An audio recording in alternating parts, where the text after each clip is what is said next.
So, ano sa mga dre, isa ka ba sa nagbabalak maging fit o maging maganda yung katawan o gusto mo mga parang mga nasa Greek mythology na napapanood mo, muscle-muscle tapos may six-pack abs. So, manood ka lang sa akin hanggang dulo baka may matutunan ka sa akin. So, libre lang ako nag-o-offer ng mga ganitong kaalaman mga dre. So, sa panahon nga ngayon mga dre, minsan may bayad yung mga coaching pero sa akin manood ka lang hanggang dulo baka may matutunan ka, baka may magamit ka sa mga program mo mga dre. Wala namang mawawala sa'yo.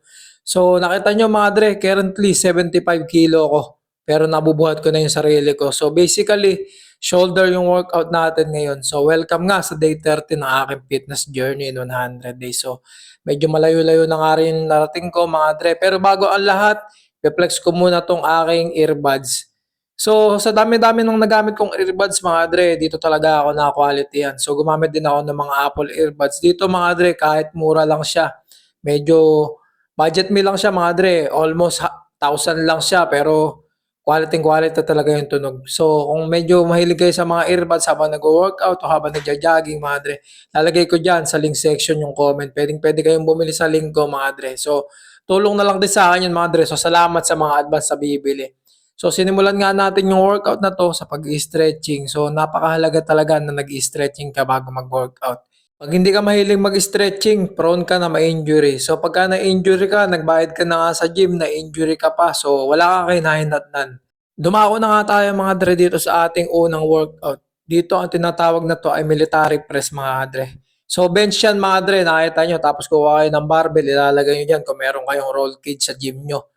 So ayan mga dre, medyo mahirap lang siya kasi manual, babalansehin mo. Pero merong mga gym na nag-o-offer na merong machine ito. So mas mainam nga sa mga beginner na tulad nyo na medyo nabibigatan talaga sa manual, mag-machine kayo pag meron lang din. Pero pagka manual lang yung gym nyo, nakatulad na sa amin na semi-bakal gym, pwede nyo gawin to. So sumunod naman yung side laterals mga dre. So medyo pahinga mga muna tayo pagkatapos sa side laterals.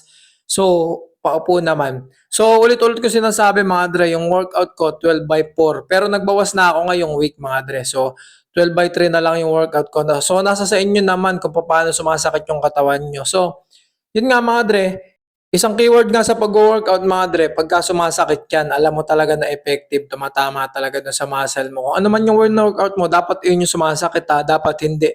Alam ka naman nag-workout ka ng shoulder tapos sumakit sa iyo legs. So, baka may UTI ka na dun o may iba ka nang nararamdaman. So, magpa-check up kapag ganun mga dre. So pagkayari nga nun, nakita nyo yung hinahatak patas. Hindi ako sure kung ano tawag doon. So sinasabay ko na nga rin to mga dre. Yung traps mga dre. Kasi nung una-una ako nag-workout mga dre, mga around 2018, hindi ako nagtatrap. So kasi yung hubog ng katawan ko mga dre, medyo mataas talaga yung balikat. So alam niyo naman mga dre, pagkagaling sa asthma. So yun na mga dre, alam niyo na kung bakit nahilig ako sa mga ganito, sa mga fitness, sa mga pagtakbo-takbo. Kasi may asthma ako. So nakatulong din yun about sa pagpapagaling ng asthma ko mga dre. Kahit papaano naman hindi na ako inaatake. So sana magtuloy-tuloy yun. Kaya rin nagiging healthy ako mga dre para na rin sa sarili ko. So pagkatapos nga nun mga dre, ayun, front raises. Tapos ito, overhead raises mga dre. Mahalaga to na huli mga dre. Lalo tumatama yan sa likod na shoulder nyo. So yung combo ko nga ngayon mga dre, shoulder, tapos abs mga dre. So ito ang perfect combo para sa akin.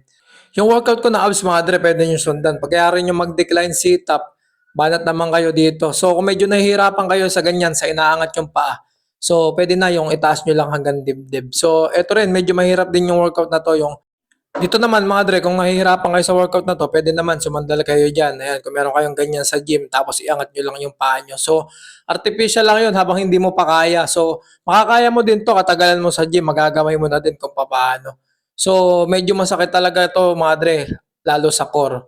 Yung mga workout na to, yung tinuturo ko na to. So siguro sanay na lang din ako sa workout na to kasi ito na lang din yung daily routine ko noon nung nagwo-workout ako sa abs. So ito na nga tayo mga Andre sa final. So sobrang bilis lang ng ating workout. Halos 5 minutes lang natapos na. Dito tayo sa final sa roller. Optional lang to. Pwede nyo namang hindi gawin lalo kung hindi nyo kaya kasi medyo mahirap talaga to sa mga beginner. Pero pag practicean nyo rin sa bahay mga Dre. Ito na nga mga Dre, bubulgar ko na isa sa cheat code ko dyan. So bumili nga ako sa online ng roller. So unti-unti ko siyang pinagsanayan sa bahay hanggang sa nagamay ko na. Kasi halos araw-araw ginagawa ko rin na mag-roller sa bahay nun. So parang basic na lang sa akin yung pagro-roller mga dre, nakita niyo naman, 'di ba? So yan, halos tinatamaan yan mga dre, shoulder, back, tapos pinaka-physical dyan mga dre, yung core talaga. So kailangan talaga malakas yung core mo para na ibabalik mo na ganyan yan. So bihira lang talaga yung may kaya nito mga dre, lalo sa mga nagbubuhat. So gusto ko lang magpasalamat mga dre sa bibili ng aking earbuds mga dre sa link ko. So stay fit, stay healthy, burger kayo sa akin.